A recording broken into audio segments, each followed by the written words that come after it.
चाचा चौधरी, बोबन और रोबो। एक दिन चाचा चौधरी के घर पर। सुनते हो जी, बाजार से मेरे लिए कपड़े और फल लेते आना। अच्छा बिनी, साबू आओ चलें। कुछ दूर जाने पर प्यास लगाई है, डगडग को खड़ा करके पानी पीना चाहिए। चाचा चौधरी ट्रक रोककर पानी की तलाश में चल देते हैं। साबू और चाचा चौधरी पानी पीकर अपनी प्यास बुझाते हैं। थोड़ी दूरी पर रोबा, बैंक की लूट में काफी माल मिला है। बोबन, लेकिन पुलिस हमारे पीछे लगी है। वह ट्रक खड़ा है, उसे ले उड़े। हाँ, फिर हम पुलिस के हाथ नहीं लगेंगे। वह दोनों ट्रक में सवार हो जाते हैं। ओह, ये तो स्टार्ट ही नहीं हो रहा। जल्दी करो वरना हम पकड़े जाएंगे। तभी हे, बाहर निकलो। छोड़ो वरना।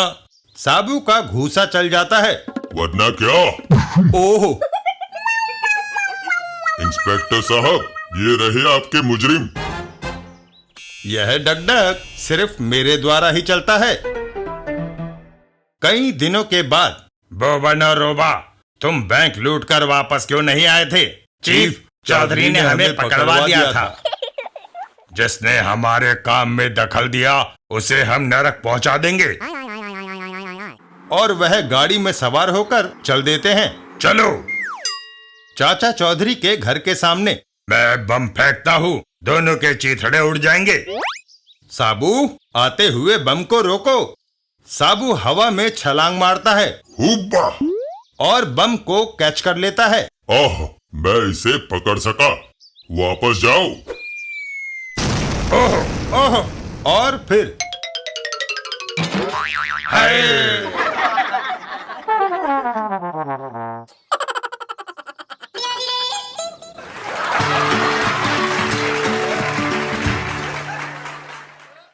चाचा चौधरी और कान ना मरोड़ो। एक दिन चाचा चौधरी के घर पर। भाग्यवान, मैं थोड़े दिनों के लिए गांव में अपने भाई छज्जू चौधरी से मिलने जा रहा हूँ। यह सुनकर चाची बोली, हमको किसके आसरे छोड़कर जा रहे हो जी? तुमने दुनिया भर के चोर बदमाशों को दुश्मन बना रखा है।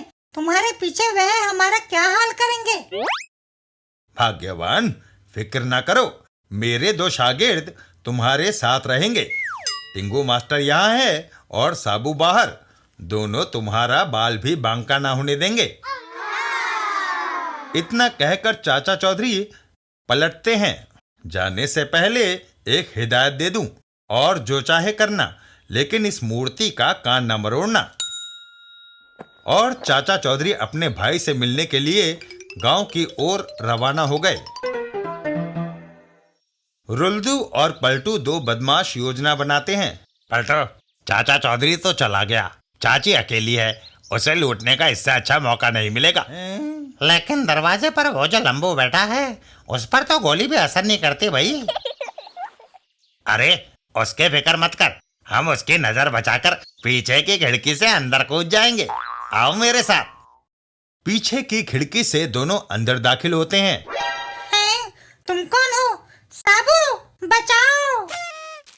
घर के बाहर साबू।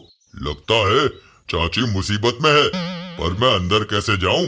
ये खिड़की और दरवाजा मेरे लिए छोटे हैं। घर के अंदर। वह लंबू अंदर नहीं आ सकता, जल्दी से सारे जेवर उतार दो, नहीं तो मैं सीधा गोली चलाता हूँ। चाची अपने सारे जेवर उनको दे देती है। रुल्दू, मैंने सारे जेवर इकट्ठे कर लिए, आओ अब 9, 2, 11 हो जाएं। तभी उनका ध्यान मूर्ति की ओर गया। रुल्दू, ये हमें पिस्तौल दिखाता है। हा, हा, ये तो बेजान मूर्ति है, ये हमारा क्या बिगाड़ सकती है? इतना कहकर रुल्दू मूर्ति की ओर बढ़ता है। देखो, मैं इसका कान मरोड़ता हूँ। और कान मरोड़ते ही एक जबरदस्त पानी की फुहार रुल्दू के मुंह पर पड़ी। ओह, ये क्या? उसके हाथ से पिस्तौल छूट जाती है। टिंगू मास्टर दौड़कर पिस्तौल उठा लेता है और उन दोनों पर तान देता है। चाची, तुम अपने जेवर संभालो, मैं इन्हें पुलिस चौकी छोड़ के आता हूँ। चलो बे। हैं?